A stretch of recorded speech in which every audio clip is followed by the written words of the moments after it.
The J. Michael Show. Welcome to this episode of The J. Michael Show. My guest today is someone who has literally been a fan since before this was a show, when it was just an idea.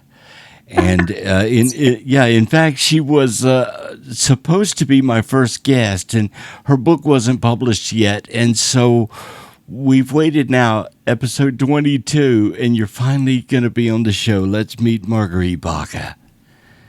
Hello, people. Hello, Jay. Yes, 22. That's a master number. I like that. It's a really good number, and I'm so glad. I am so happy to finally have you on the show, because you and I have been talking since before this was a television show or show on YouTube. And your book, as you were writing the book, as you were getting it published, as you were doing all the things an author has to do ahead of time, you've been right there with me, and I've been right there with you. And so finally now the book is out and we get to talk about it. Yay, mutual support. I love that. Yeah.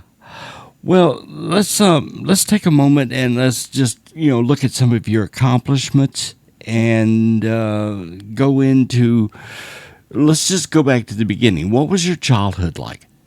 Oh boy. It was super colorful because my parents were very young. I mean, my mom had me when she was 16, but they both had their brand of spirituality, and they loved people. Mm-hmm. And so I got that. I love people serving. It's just a natural thing, and having fun. Mm-hmm. And they were so young, they had fun. We were almost like their dolls. They would dress us and feed us and dance and sing. But my dad could play guitar and harmonica by ear and just build anything, fix anything. My mom was super cute and playful. She always had like a treasure chest of costumes because her parents were dancers. They were a dance team on the road, Naila Lee and Calypso Joe.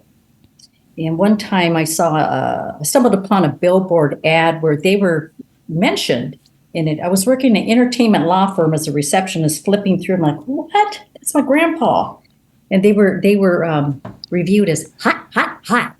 So there's a little bit of my DNA. We dance, we sing. And my great-grandma, she played piano originally for the silent movies. She was so accomplished. And so she had treasure chests and shelves of sheet music. And some of it was like 5 cents from way back, standards and show tunes and stuff from way back, like Cry Me a River and Left My Heart in San Francisco. And so every time we got together, that was just the thing. We'd sing and ham it up and look at each other, my cousins.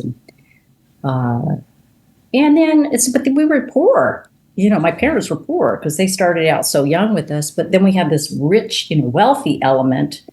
My aunt and uncle became millionaires with real estate out in Malibu. And so for family reunions, we go to these, spreads in Malibu with a private beach. So I grew up with this really mixed socioeconomic background. So I feel like I can fit. There's no room for snobbery in my world. Mm-hmm.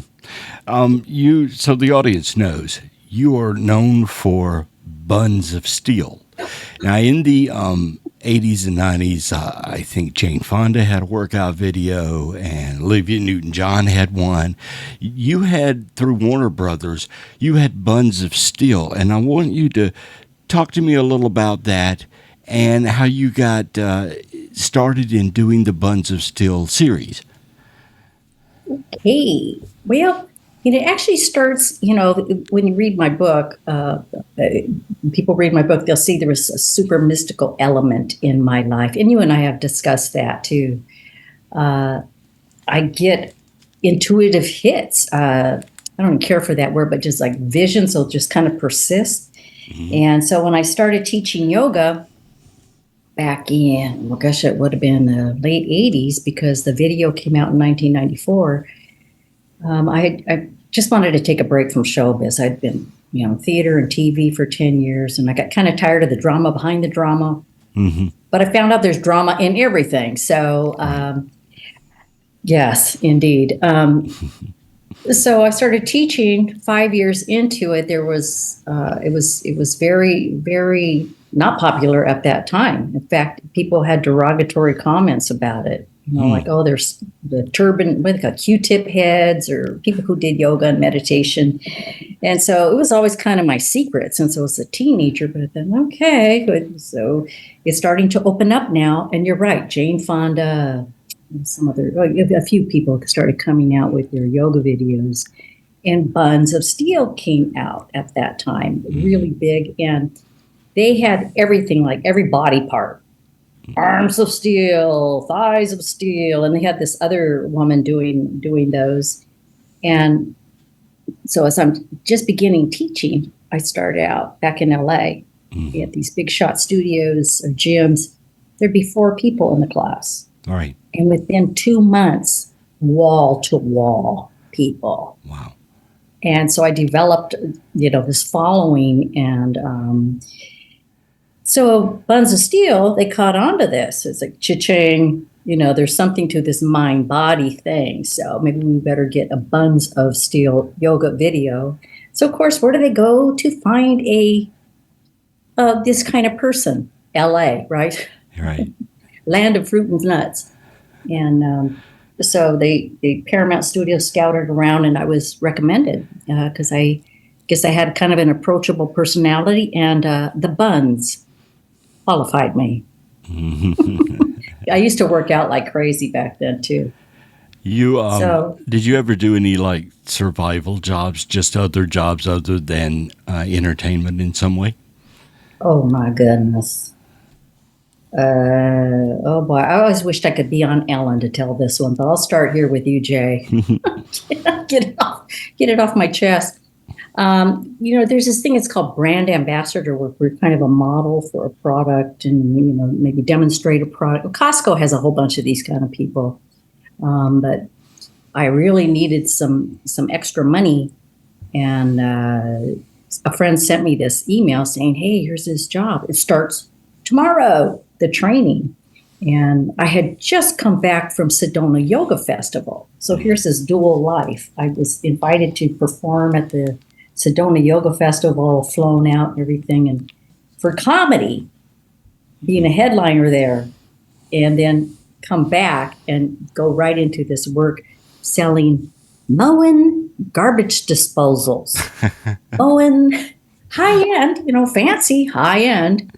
But the training started the next day, and it was really good, pay even for the training. So I jumped right in there.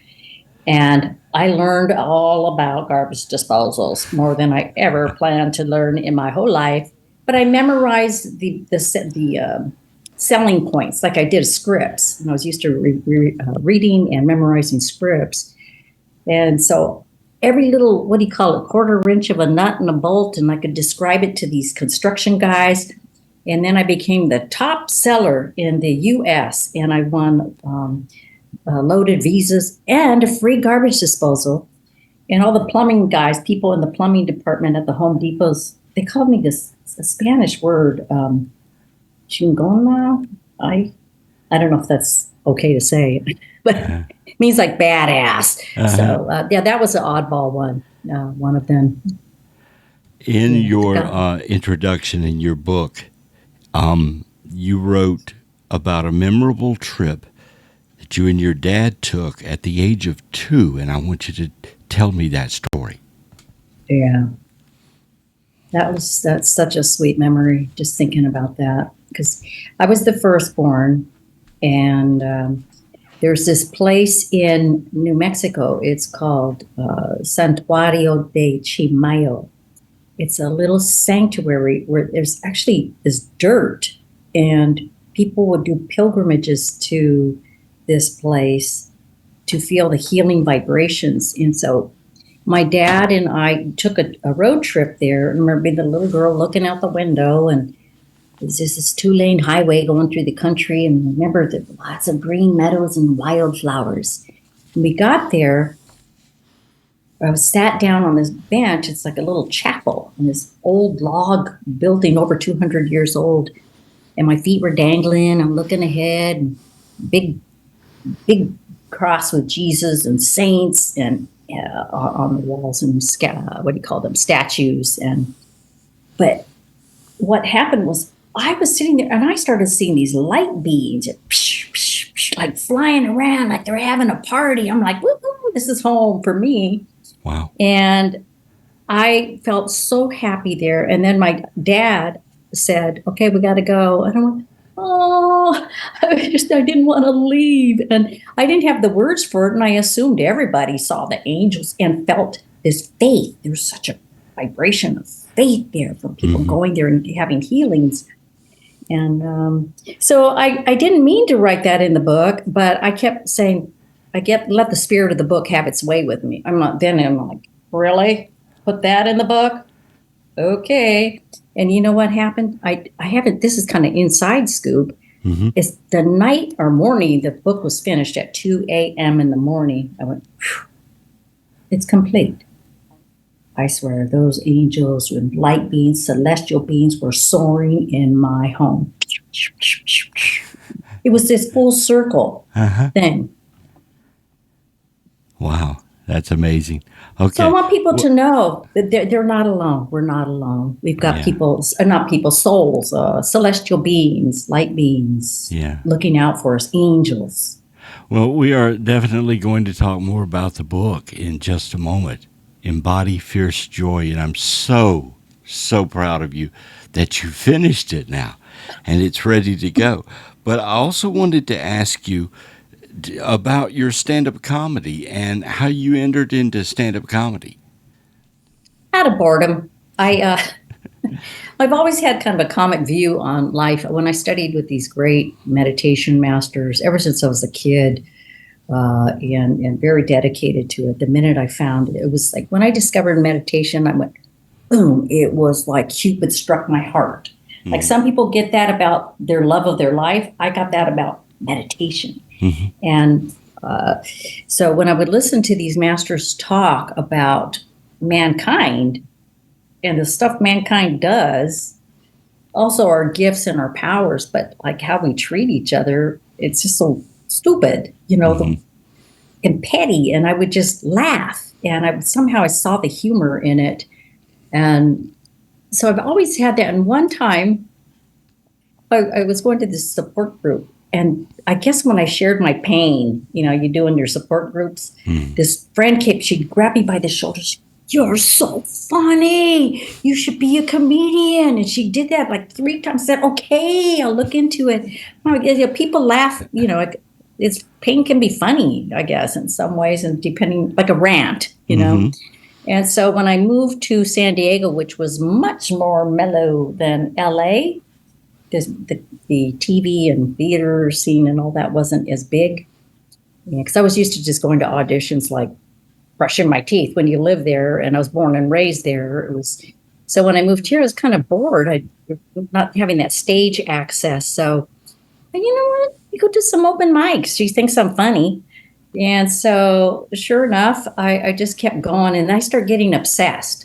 When I learned something, and then let me learn everything about this. So I learned about getting 6 LPMs, laughs per minute. That was kind of a target goal. And so I kept doing shows, recording myself until I got to 8 laughs per minute. I thought, okay, next. How has the comedy scene changed since the pandemic, the lockdown, everything that's happened since then? Yeah, it's ever evolving. If you look at like the history of comedians and how, Carol Burnett, and they were all so wholesome and cute, playful, funny. And then we had the kind of the raunchy ones and like Richard Pryor, what have you, Lenny. So it was really big, or just before lockdown. And then when lockdown hit, you couldn't go to a club. Yeah. And so people were trying, and I did a couple of them too, Zoom comedy shows. It's just not the same. Yeah, and no applause. No. Yeah, you don't get the interaction, Yeah. That you feed off of that, and you can feel the audience responding, and you respond back. And so it's just never been it's just never been the same. So podcasts have taken over, though, right? That's our new stage. Yeah, you get that opportunity, of course, to interact, but the applause comes later. It comes through the comments, things like that. You are the first, apparently, yoga comedian. How does that mix together? How does that work? Only God could create that because, I was doing comedy, and then during Facebook a few years, what was that, 10 years ago? I can't keep track of time. When you meditate, you go into this timeless zone. But I was part of a yoga community in Facebook and part of the comedian community on Facebook. And so I got a message out of the blue from one of the producers, actually the founder of the Sedona Yoga Festival, and he said, "We're inviting you to present at Sedona Yoga Festival." I'm like, "Well, what do you want me to do?" And they said, "Comedy." I went, "Oh, okay, that's cool," because I always incorporated comedy into every one of my classes. Oh my, yeah, we would go really deep, and then we'd laugh back and forth. That's the way I taught. So, and there's a lot of oddball stuff that happens in comedy. It's an industry, just like anything. There's really good people, and sometimes there's not so good people. And so I have a lot of stories about how the yoga sausage is made. There's corruption and corrupt people and everything. And I like to face the truth. And to me, that's the funny part. And that's my book. I want to normalize that. Face the truth. And that's how you can accomplish new things and keep doing new things, is you face the truth, and like it sets you free, right? It's like, okay, it hurts. It's painful to admit it, but you know what? I accept that. I'm moving on. Right. And speaking of the book, let's come full circle now. We are at a point now where you, a yoga comedian, meditation specialist, an actor, actress, Buns of Steel, producer, everything. And now you add author to your list of accomplishments. What brought you to the idea of writing this book? That book, I think that book's been brewing, like a baby, a long gestation period, like a lifetime of gestating. And so it did feel like giving birth. I've had a few dabbles in writing. I worked for a magazine back in LA as a contributing editor, and I always brought in the mind-body element. And so even at USD, where I've taught for 25 years, when I do workshops, I bring in the mind-body element. That they started using the words mindfulness and ease back then. And so the writing was there, and then I got invited to model for Yoga for Dummies, that book. And I got referred to a big shot literary agent after doing that. I started writing a book, and the book proposal's this thick. It's a book in itself. And then drama, some family stuff got interrupted me. And so I've always had writing and books in my system, and developing this course, like for USD. The course is kind of in the book. Well, partially. So I've always been writing. And here's the thing, Jay. People have been wondering and asking me all my life, how did you do that? How did you get into theater? I want to do it. How did you become a singer? How did you do comedy? How did you become this university? And pick my brain, and I would give workshops now and then. And now it's in the book. I have a chapter on inventing and reinventing yourself, and I apply the same principles to everything I jump into. Got to roll up your sleeves, of course, and do the work. Yeah. So the book, I got to a point at this stage of life, Jay. It was like, okay, check, I've done this. Check, I've done that. Check, I've done this. What more is there for me to do? Life is good, but how can I be of value now at this stage? And so the only thing I could think of was write a book. And now I'm pondering already ahead. how can I be of value from after this? And I don't have a clear answer yet. So, Well, you came up with a process that in the book you refer to it as the ancient secrets. And I want you to tell me what ancient secrets are from your point of view. I'll tell you as much as I can without giving away all the secrets of the secrets. They are practices and attitudes, and they're based on these Sanskrit words, which people can read them. They're multisyllabic words, but there's these systems of looking within, scientifically calming yourself, and being radically honest with yourself, like going in and doing your hygiene, catching every little bit of fear, doubt, jealousy, greed, pushing, whatever people think, to calm myself, I can't do it because I'm too restless. Well, if you get honest, and I give techniques too, part of the secrets is these ways that you can clear that out to reveal that purity of heart. I use science. I mentioned scientific principles in there too, about the baby spine and the brain. The brain is the first organ to develop, and the nervous system is the first system. So, these techniques, these secrets lead you back. So we're used to sending everything out from our brain, everything out from our nerves out here. And so this brings you back in to realize yourself, your joy, the joy that you came from. You're returning to that. Yeah. Yeah, that is amazing. It's work.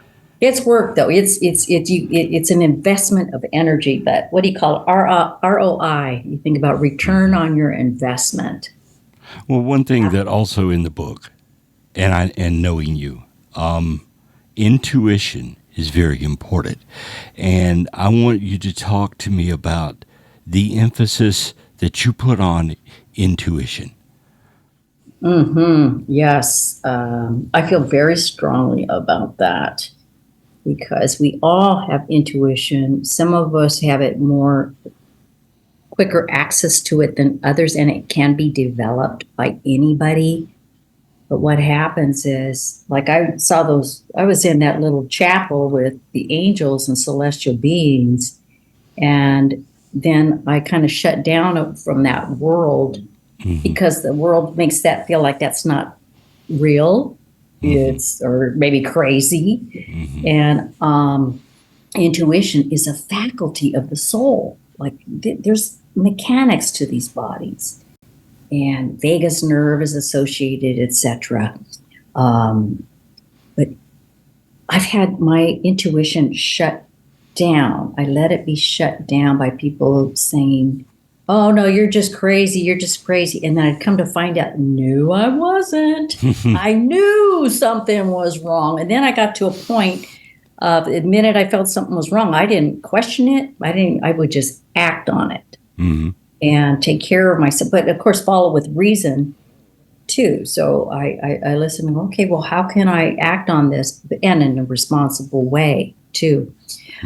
So especially now, in this era, I was waiting for this time, Jay, because at the university, I've had a chance to work with people with the same age range for 25 years. I've worked with kids and everybody's seniors, but this one I've had for 25 years. I could see the anxiety, overwhelm, yet their enthusiasm, like, woohoo, what am I going to do with my life? In their early 20s and late 20s. But overwhelm and anxiety at the same time. And I wanted this book especially for them, because intuition is the way now. The way the world is, you notice, pivot.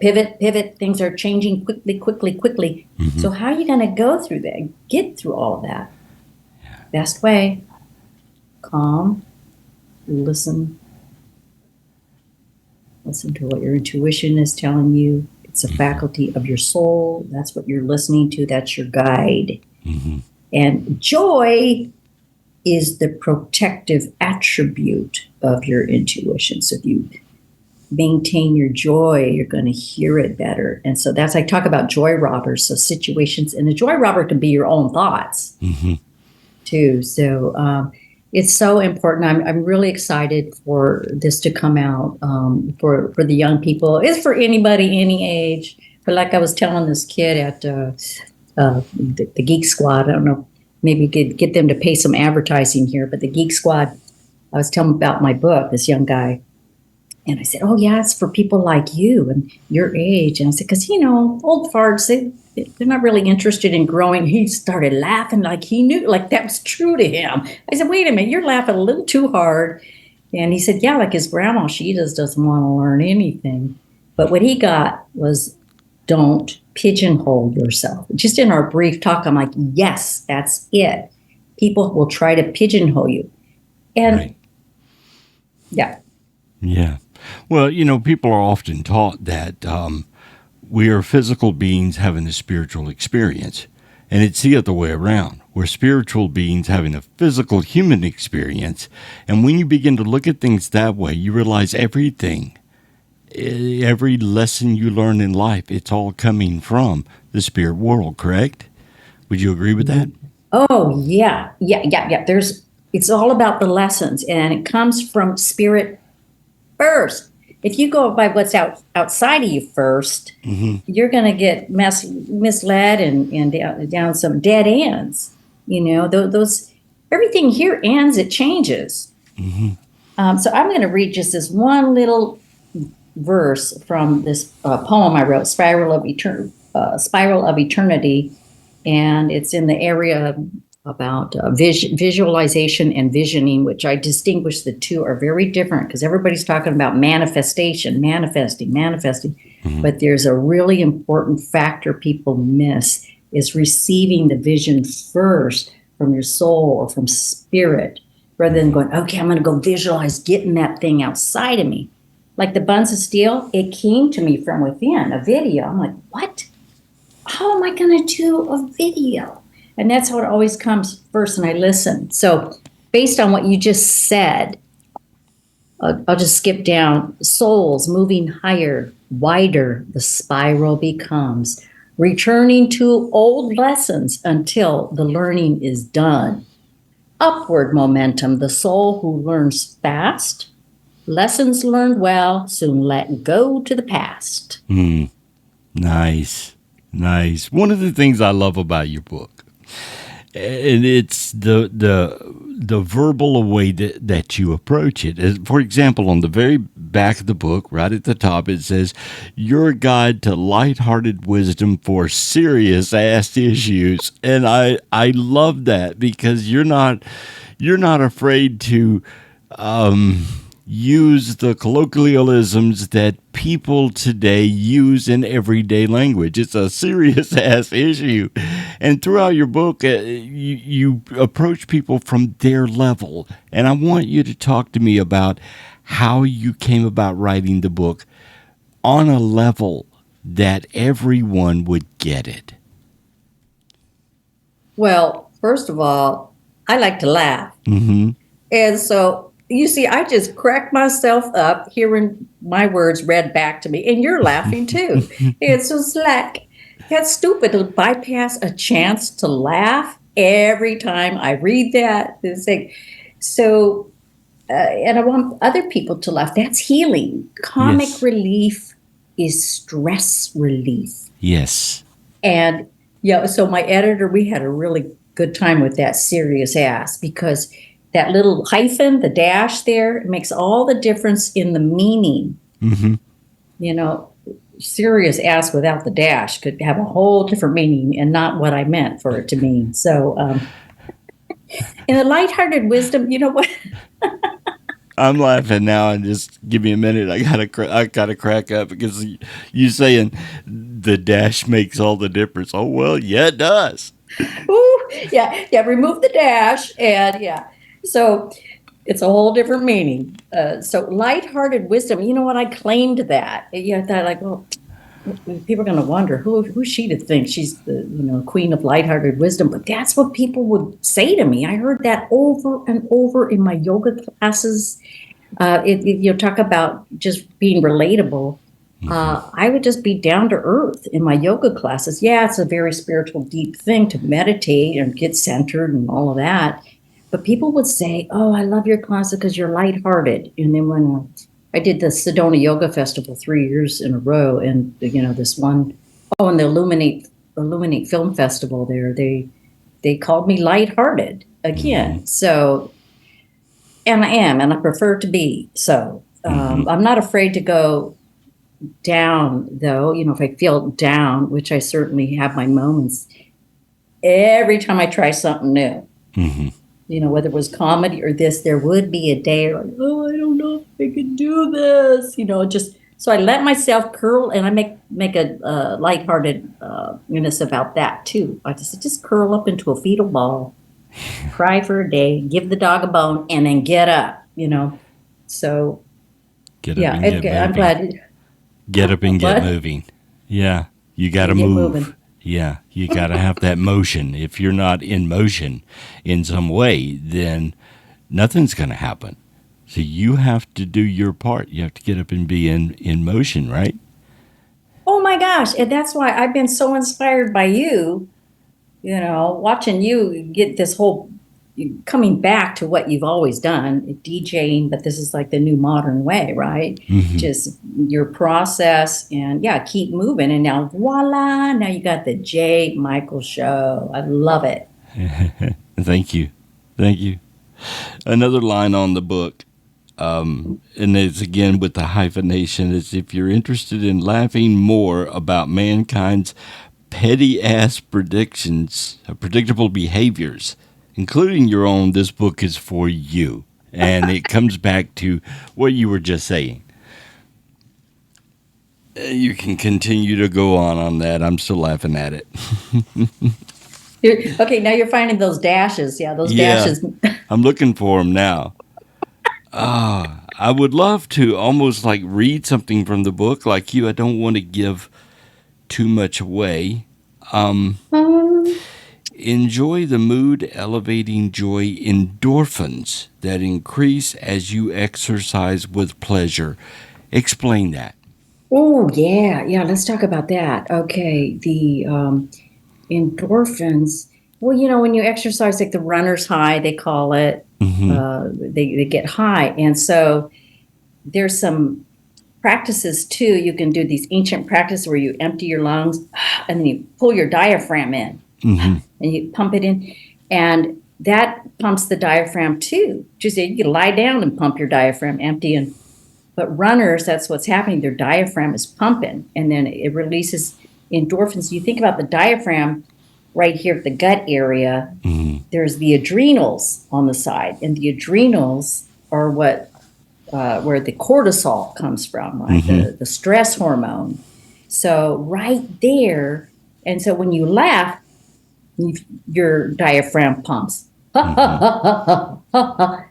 And so that's when you get the comic relief. So the same area that causes stress is the same area that you can give yourself comic relief. Just flip that script. And so exercising, I really think people should just try to go with what they're going to enjoy. You just start, like, I know my style. Everybody's got their style.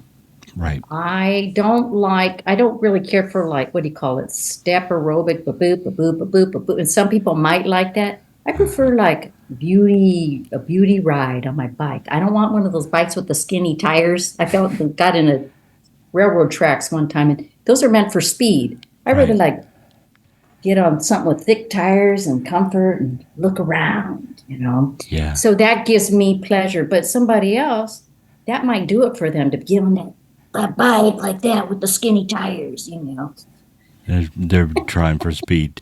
In the book, do you give like physical exercises of things to do, or is it mostly just your wisdom? No, I say find yours, and that ties in with intuition. You listen every day. What does my body feel like doing? And Sometimes I'll get an idea I want to walk. Today I feel like going to the gym. Today I feel like just rolling around and stretching on the floor here. Some days I feel like I want to go to the gym and just pump some iron. Some days I crave, want to do some crunches. I feel like my back needs some workout. And I'll listen to my intuition every day. There's certain things in the calendar you've got to do. Like we were on the schedule to do this at a particular time. But in terms of the other free space around my obligations, I use my intuition. Say, okay, what do we feel like doing today? And sometimes I'll get, not sometimes, every time I'll get, a vision. It's like, oh yeah, that walk over there by the trees, or that walk over there by the ocean, or that walk just this part of the neighborhood, or the gym, or meditate over there. And I'll go do that, and there's these synchronicities that happen when you follow. There's a flow, and then you'll see something or somebody out of the blue that you know from somewhere else, but it doesn't work the next day. So like today or yesterday, I said, oh yeah, I did that thing. That worked out so great. That's wonderful flow. And I got to see this person, have this wonderful chat. And then if I could try to go there today to replicate that, it doesn't work. Right. It's just... You can't make an experience like that happen. In the book, you talk about transitional breathing. How important is the person's breathing to their understanding of the world? Oh my gosh, it's everything. There is no greater ROI, return on your investment, than being aware of your breathing and taking some time to breathe consciously. I do this. Here's something for all of you out there. When you go to the doctors and they put that blood pressure grip on you, go like this.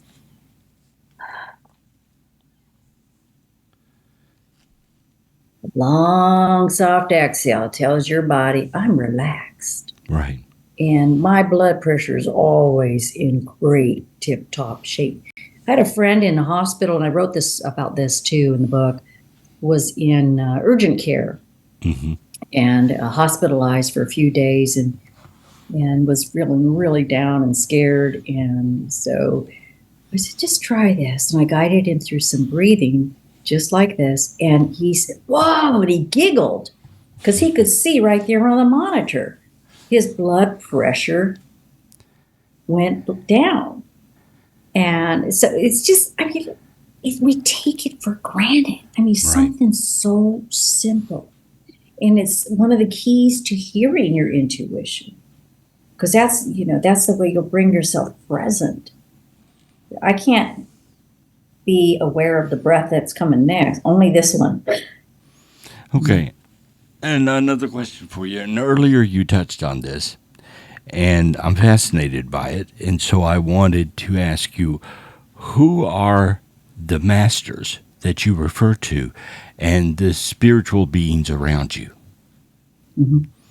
Well, there's a hierarchy of light beings and a whole diversity of them. We know of the great master Jesus, who just brought in mercy and forgiveness, and great example of many things. And he's said, be still, be still, and so you can listen.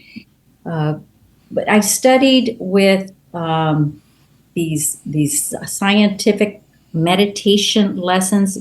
Well, it's a combination really of devotion and science. So that science of the breath, like I was saying, the medulla oblongata, that's what it's called, where the brain formed from there and your spine grew from there. So I found that, and I studied by myself lessons in the mail, and then I found this teacher that brought in all these other masters. I hear people talking about these same exact names too, So apparently they get around. Master Kathumi, Akim, and let's see, Orion. There's a number of them, and they're reminding us, if we can listen, that we have those capabilities of mastering also. And so when I found them, it's always been my secret until now. I'm really coming out with it. And the students, the new generation that I'm seeing at the university too, they started coming in about 2 years ago, and I thought, you know what, someday, and they're here. They're not so much into dogma, and they're aware of frequency, vibration, and the power within themselves. So anyways, I skipped around the masters. And so they show up as light beings, right? Orbs. Some people know them as orbs, all different kinds of ways. One time, one came through for me to give a message to my aunt. I don't know if we have time for this, but sure, we have plenty of time. Okay, yeah. And this is like my world. This is my life. Okay, so I'm going to take a nap. And all of a sudden, I see this angel coming down with like her hair pulled back and a big bow, kind of like a Cinderella, puffy sleeves, and this gown, billowing skirt, and a wand. And I'm like, what the fuckita? What kind of? I'm trying to take a nap. Well, who are you? Here's the fairy godmother shows up. Yeah. This is an angel, but came with this outfit, right? Yeah. And I'm not used to that. I'm used to just seeing light and, all these gorgeous, like, metallic colors and stuff.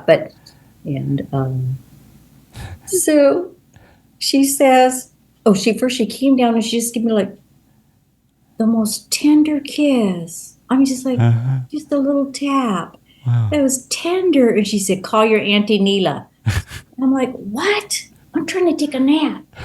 And she said, call your Auntie Neela. And I follow my I'm like, okay, I'll get up. I said, I don't even know where Auntie Neela is. I have not seen her since my father's funeral, his celebration of life. And so I started calling around cousins, and they said, oh, she's over here. Let me get you her number, this cousin's number. And then, oh yeah, she's living with so-and-so, my favorite cousin, Irene.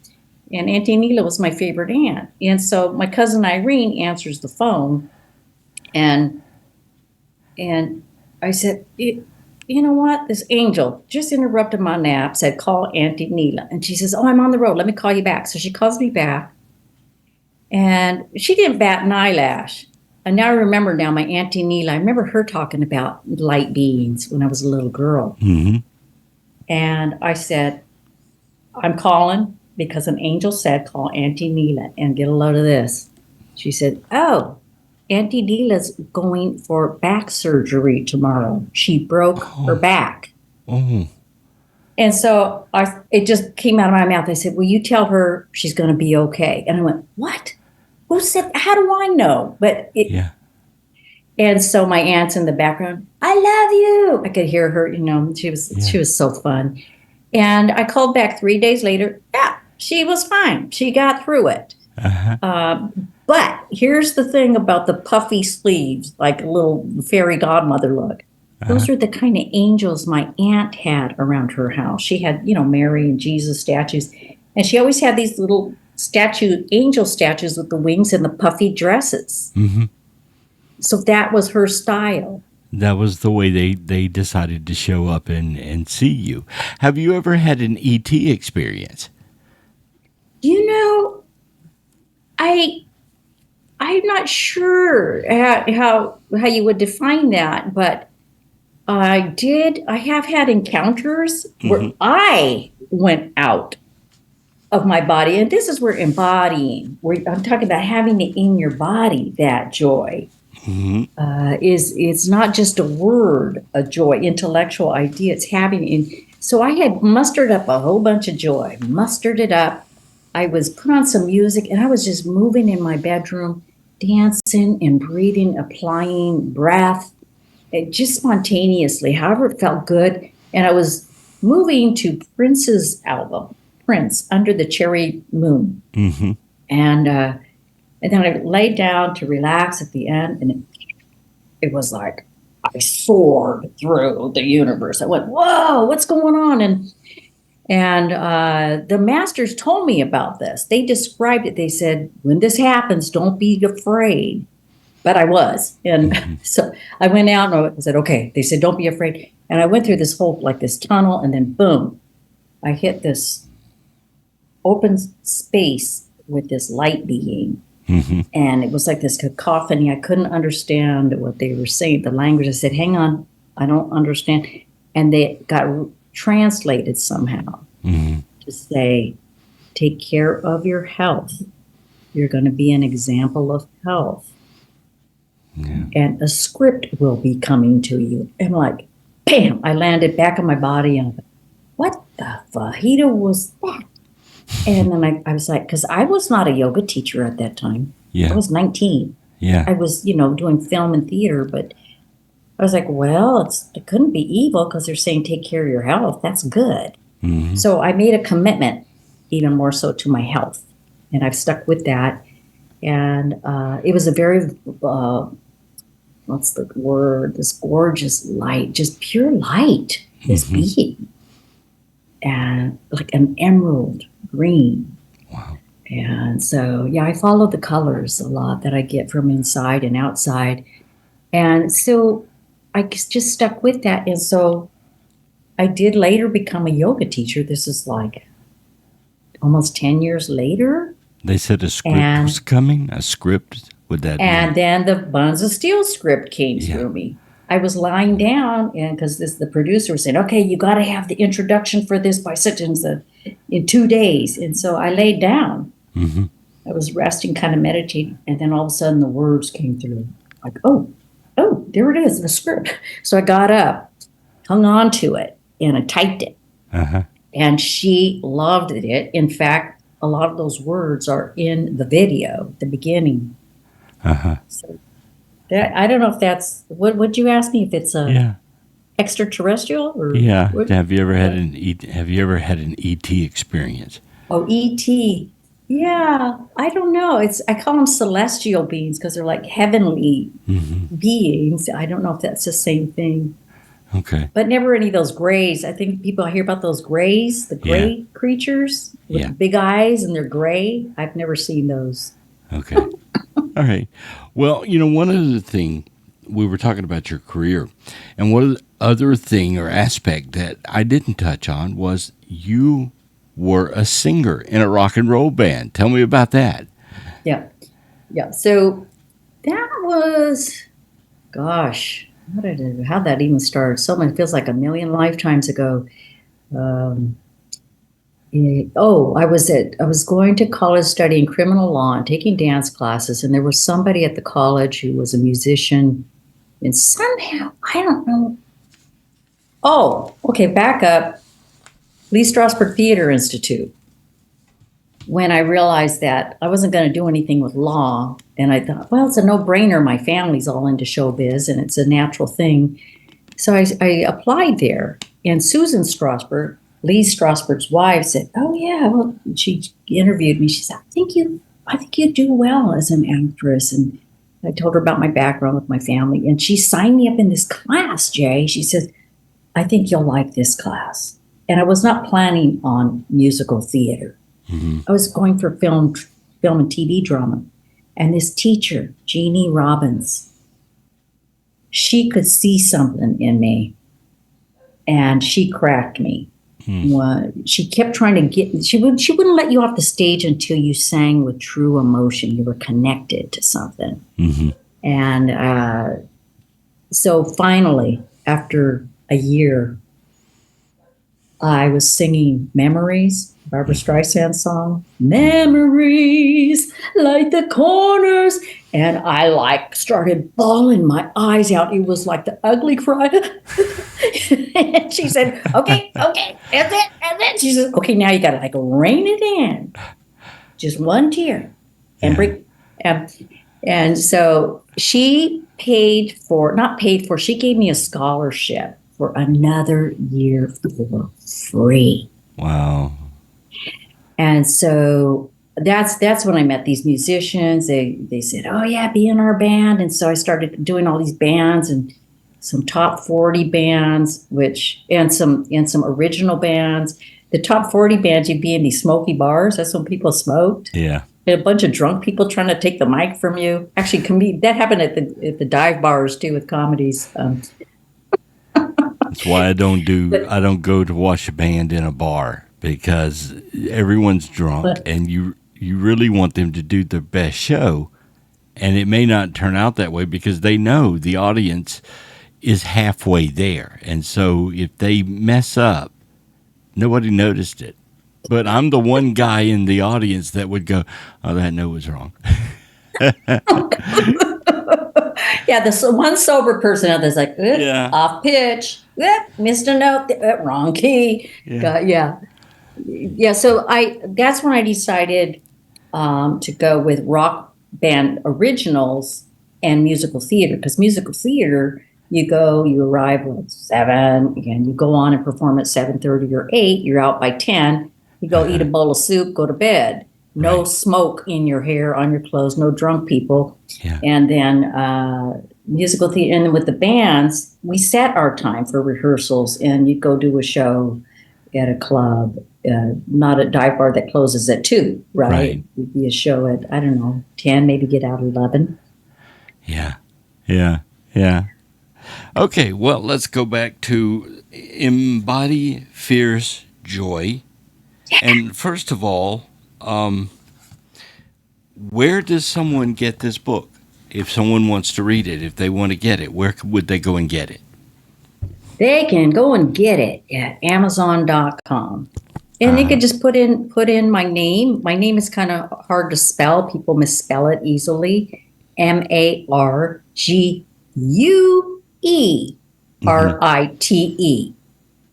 The French way, Marguerite, and last name Baca.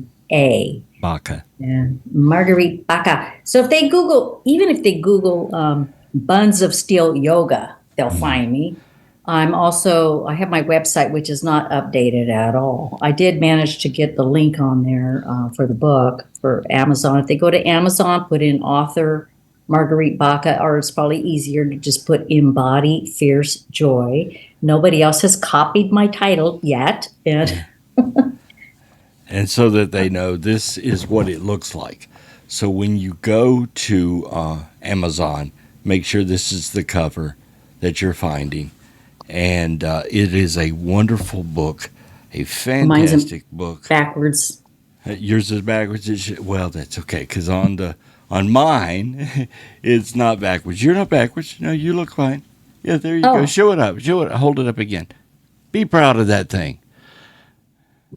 Your video is jumping a little bit, bandwidth issues or something. That's okay. Because I've got my Malibu background, my virtual background.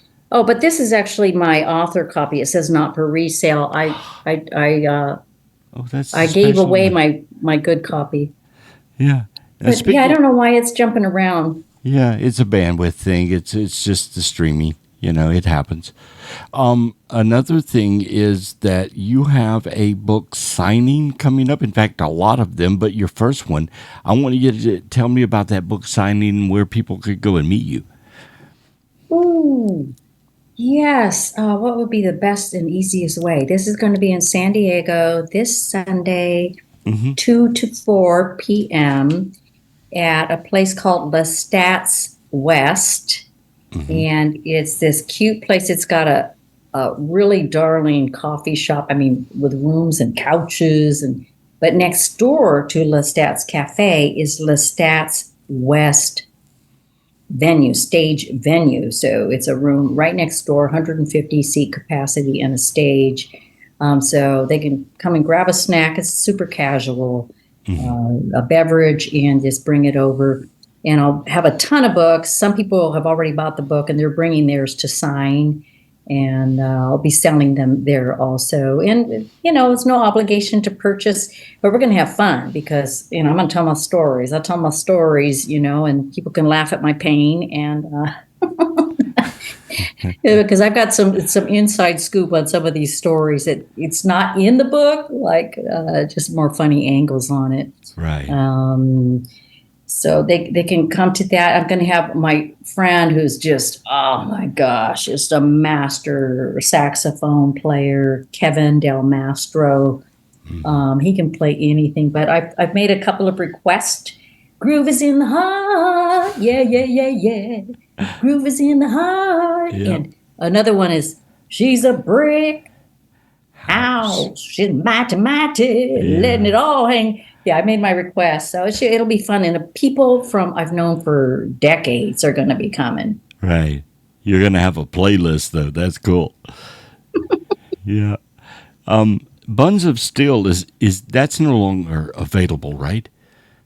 Oh no, that's like such old news. It's classic. It's classic hatha yoga. I've had people. They still send me fan mail occasionally, email saying, "You got me through my divorce, my cancer," because it's just it's traditional, straight up. So it's just a goofy name. It was put on VHS way back in the day, and because it was distributed by Warner Brothers, they're always on to the next thing. It's right. Like move that out, bring something new in. Yeah, yeah. But if someone wanted to make contact with you, the author of this book, you're on Instagram, you're on Facebook. Tell us how to talk and find you out there in the social media world. Yeah, Instagram is the best way. Let's see, I'm on LinkedIn. That one's kind of, I'm not super active on that. But my website, margueritebaca.com. It's my funny name with the GUE in there, margueritebaca.com. And they can always contact me there. I've got a contact button on the website. Yeah. So if somebody wanted an autographed copy, they could get one, right? Well, yeah, Amazon has something like that. Here's the thing, Jay. It's a whole technical thing. I'm used to writing, performing material, and being the talent, as they say, performing. So the technology, I'm like, ooh, just squeaking along. But there is a way if they want an autographed copy, but I have not set that system up yet with Amazon. Yeah, okay. Well, I know that you ran into a lot of technical issues in the process of writing the book. People don't understand what it takes to write a book and then publish a book and get all of that stuff done. So your process, how did that go with you writing the book? Well, I love learning. I do love learning. The kid at the Geek Squad that said, yeah, old farts, they don't like to learn new things. He said this statement that, boy, this is a good one. He said, student mind never defeated. Student mind never defeated. And so I think, at this stage of life, I'm still going because I love learning. But what I do is I pace it. It's like, okay, I was able to learn that. So I'm sure I have the capability of learning this next thing. But I get rested. I'll study. I'll let my brain rest, go for a walk, forget about it. So yeah, it's a real process. Just like writing the book, that was a whole process to learn my own rhythms and systems for sitting down and doing this thing. I don't know. Maybe you can speak to that. I don't really know how to explain learning technology, but I do it it's like, I'll put it this way. It feels like I'm racking my brain. And then when I do it, I go, oh, got that, figured that out. Yeah. Well, for me, a lot of it is figure it out as you go along. And take whatever equipment you do understand, combine it all together into a way that now it's doing something completely different. But when you were writing the book, I remember when just the colors of the cover had to be just so, and you were finding out that the color wasn't just right. So there's a lot of intricate little things that you have to go through and you have to learn in order to do something completely new. And your approach to that, for me as an observer, has always been wonderful. And I'm just, wanted you to talk about it a little. Oh boy. Well, this goes back to intuition, listening to yourself, trusting yourself. The colors of the book were very specifically chosen because when I would do comedy, I would meditate during the day beforehand, and I'll let spirit say, how can is there any way I can tweak this material or anything I can add to make it more funny and connect with the people? And I would always see these colors, the pink and the orange. And those colors of the chakras, like I said, I go by the colors a lot in my aura. So the second chakra, that's pleasure and fun and creativity. The pink is the heart. So when I perform, I wanted it to be fun and love, connect with fun and love. And so that's why I specifically chose those colors. And so the first designer had their own ideas, and it was completely different than this, like just pure yellow. Yeah. Pure yellow. And so that was a good learning process in like trying to describe like how to get those rays of white light spreading out from the center. I wrote and wrote for 2 months, extend the rays, and they just weren't doing it. And so I'm fierce about listening to my intuition. I'm fierce about maintaining my joy, and it was bringing me down. And my intuition's like, I want those colors, and I want those rays of white light to expand it, and I want creator Buns of Steel on the front. So that was part of the process, which is what I teach in the book. Calm, listen. And you've got to stick up for yourself, because there's all kinds of forces and people trying to push their ideas or tell you, get you to not trust your intuition like they know what's better for you. Right. So, I bumped up against that. And that was one of the reasons I wanted to self-publish, is because I would have more creative control. So if you imagine, and not just to be in control, but also I have my own voice. Each person has their own voice, which ideally we should be encouraging each other. Like you, Jay, you've taken your DJ background, history, experience with that, and you've brought it into now with the podcast and in your original way, with your cowboy hat, your Southern, let's sit on the back porch with some sweet tea kind of personality, like all the time in the world. I have my own personality, and I'm going off because I feel so strongly about this. I want people to listen to their own intuition, and this will be a safer world. That's why I get so on a rant about this, because when people aren't happy, if they aren't trusting themselves, making themselves happy, what do? Right. Yeah. They go mess with other people. Yeah. And you've had your share of that too, where people messing with you. Oh, yeah. It never stops. That's part of our world. Yeah. Yeah. And so a person like you, people that are steady, level-headed, Thank you. consistent, not flying off the handle. Right. I treasure. And I mean, those are in chapter, we talk about that chapter, one of my chapters, the greatest treasure, friendship. It is. Do you have anything that we haven't touched on that you want to say to the viewers about your book or about you? Not about me, but I want to give the people something. These bodies, our brain is the greatest computer in the universe. And we get to be in charge. You get to be in charge with your own thoughts, emotions that you cultivate, your attitudes to program yourself. And so if somebody, I'll give an example. I was bumping up against this thing where, I'm sticking up for myself. There was some violation going on, and reporting it. And a lot of people don't want to see the truth. And so they want to kill the messenger, that kind of thing. And so this one person responded back, "Oh, you just need to stop dwelling on that." This was on the phone. And I thought, I'm just stating the facts about something that's not right. Mm-hmm.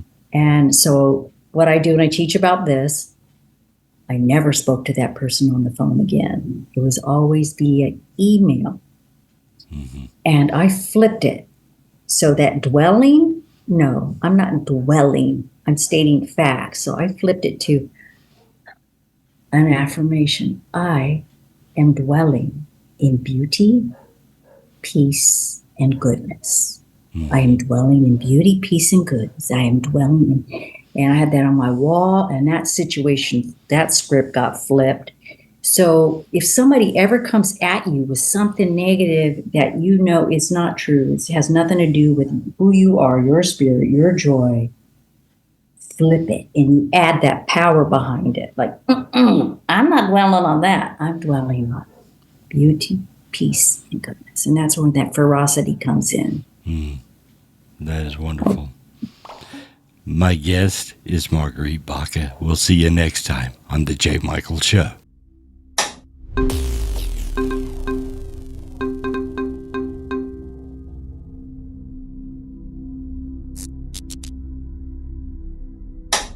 Goodbye.